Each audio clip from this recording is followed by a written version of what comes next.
Yo, it's Brandon with Whiskey River Weekly. So I've got a bunch of stuff like normal, but I've got some products that are on the website in the deals section we just added today. I have some talk about handles, a Q&A. We're trying to do Q&As. This is going to be a loose Q&A, but just kind of touching on the handles and like what restocks look like and all of that. And then I'll be showing off this hatchet handle that I'm working on a pattern for right now. So let's start with the new products, not new products. Let's start with these products, the Closeout Products. This is a Flying Fox with a high-density plastic sheath. This high-density plastic sheath is tight, fits very tight on this head, okay? But we have an issue right now where we have these in stock. We pulled them off the website because they didn't really fit, because the blade has grown on the Flying Fox, which is good, right? The blade got a little bit bigger, and it fits like this. You can see it does tuck behind there, and then this strap goes over the top like this, and these buttons just don't line up. Now, if you have an older Flying Fox, or you're willing to like buy one of these and maybe heat it up, or just use it without the strap because it dangles like this and it pivots on the belt loop, have at it. But the newer 2023, 2022, I think it was like the first 2 years worked great with this, but now we have a couple dozen of these high-density plastic sheaths in stock, and I just wanted to pass them on to you guys and get them out of the warehouse. So there's that. And then red oak wedges. Red oak wedges are, look at those. We've got 40-ish of those. Closeout. We're not doing red oak wedges until we get more red oak wedges, or more red oak on hand. So those are how we're doing wedges in the future is going to be, we're going to have Purple Heart and Walnut, our top two, and Poplar, our top three, and then we're going to do a spare wedge on the side, like a special wedge, and then we'll sell through that wedge and then get a different species. It's going to basically be limited on whatever quantities of lumber we have available to have our company that cuts our wedges cut wedges. So that's the wedge update. We have cherry large in stock still. We have mahogany large in stock, and then these red oak wedges right here. So yeah, planning on doing like, you know, limited runs of species of wedges, but we're not trying to have a whole plethora. It's going to help us with inventory management. It's going to help us with warehousing here. It's going to help our manufacturers in the long run. It's going to be better. So you got to shrink to grow, and that's one of those things. So but if you've been waiting on red oak wedges, here they are. We only have a handful, but I want you guys to get first dibs. They're the $2. They're not extra pricing. We're not doing special pricing on these. They're just the $2 that a large wedge is on our website. So check that out. Handles. The Q&A thing is, hopefully we're planning on doing a Q&A where it's like every week we answer a question, whether that question is one that gets asked in our email inbox or it's a question that gets asked below this video of the previous week, or maybe a couple weeks ago. We're just going to have a rolling list of questions, and I'm going to answer whichever one comes into my brain first, as like, oh yeah, I'd like to talk about that. But this week has been heavy on, when are you going to get handles back in stock? You don't have any handles. I have 1,000+ handles in stock on the website right now. They might just not be the ones you're looking for, okay? They might just not be them, and that's okay, right? So we have this system. We pay for this app you go to the product that you are looking for on the website, and it is out of stock. You click on the product, you go into the product description right around where the price is listed, depending on what device you're on. You click notify me when available button. That button, you click, you type your email address in, and we send you an email as soon as it comes in stock. Super simple. So when we restock handles, we send out a newsletter to our newsletter subscribers, and we send out the restock notifications. Those people get first dibs on handle restocks. It is a complete waste of your time, a complete waste of your day to come to our website twice a day to check. We get these guys in our email inbox. Be like, I check your website twice a day and I've been doing it for a month, and you still don't have any handles in stock. And it's like, we have stocked 28C, 30C, 32C. We've got a pile of hatchet handles in stock.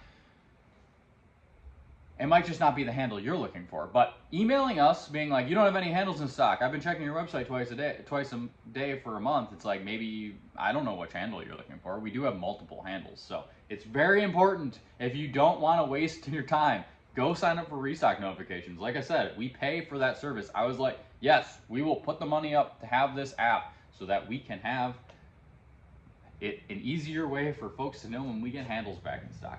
Are we purposefully creating false scarcity in our product line? Absolutely not. We pay our bills with handles. We only pay our bills if we sell things. If we don't have things to sell, then we are not doing it right? So we are trying actively. I would say I spend at least 20 to 30 hours a week of my time, personal my time, not anybody who works here's time. My time is spent trying to figure out how to get more axe handles in stock at the same quality in which we hold for our current lineup. We're not gonna, I mean, if I wanted to get 40,000 axe handles into this warehouse, we could have 40,000 axe handles next week, but they would be terrible. And folks, then it would be your typical hardware store stuff or worse. So it's something that I have zero interest in doing. I want to have quality, right? And lumber is expensive. Lumber is one of those things that, you know, you might turn 100 handles out of it and only 30 of them are A grade and only 20 of them are B grade, and the rest have got knots or cracks or warped or whatever, and they get scrapped. In the process of making them, sometimes they get scrapped, and then sometimes they get shipped in here and we hold them back for C grades, and local guys are okay with a blemish or a knot or something like that, you know, sold at a discount. That's just the honest truth. Like, we're working as hard as we can to keep our products in stock, but we're not like this massive Fortune 500 company that can be like, oh, we're gonna go out and we're gonna start a factory in around where hickory grows, and we're gonna hire 100 employees to be out there making axe handles for us. It's just not the honest truth. It's just, we're in a niche market. We make great axe handles. We try to offer them at the cheapest price that we can offer them to you guys, and we've got tight margins. This is part of the reason why we raised the free shipping tier to 200 over 150. We were losing money. I had a meeting with our UPS rep, and she's like, yo, this is how much you're spending on shipping you know, these boxes, and just like, so we do the math, and it's like, all right, we're losing money on every package that we ship out. Not that we need to make money on the shipping, because we don't, but we can't lose money on it, right? So there's that sweet spot. So it's just like everyone else right now. Money's tight, the economy's doing whatever the economy does, and we want to be able to offer quality products at an affordable rate to folks. So we're not going to drop our quality to be able to get more in stock, and we're not going to you know,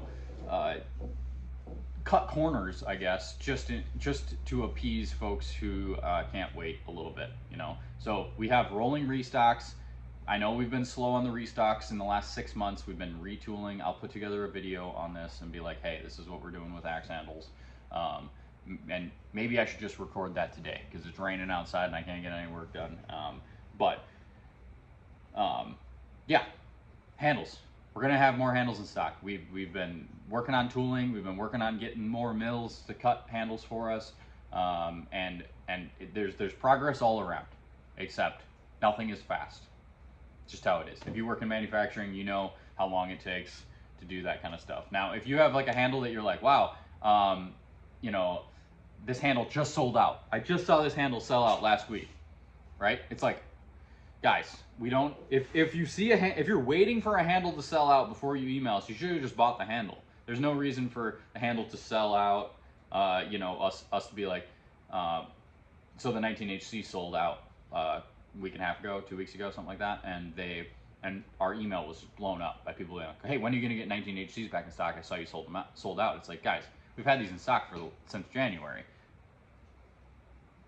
24 hours after they sell out, we're getting blown up about when we're going to have more in stock. Like, we're working on it.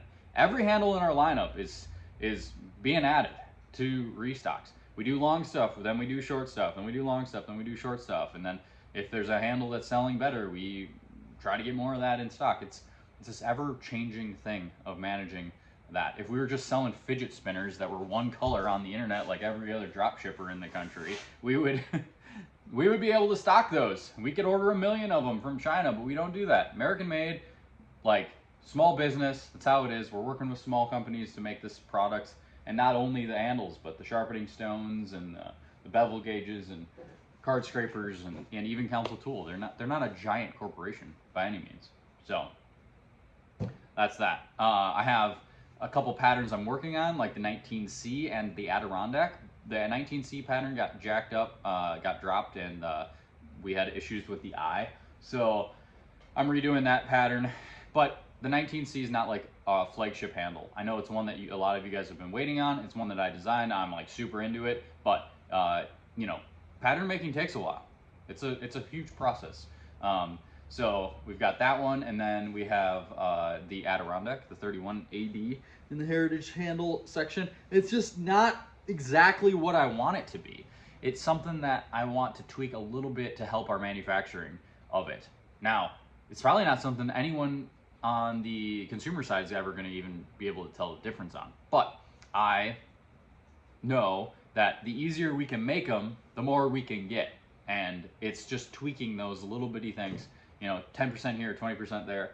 So the Adirondack is coming, but it's not on the top of the list. Again, we're trying to just keep in stock what we've got.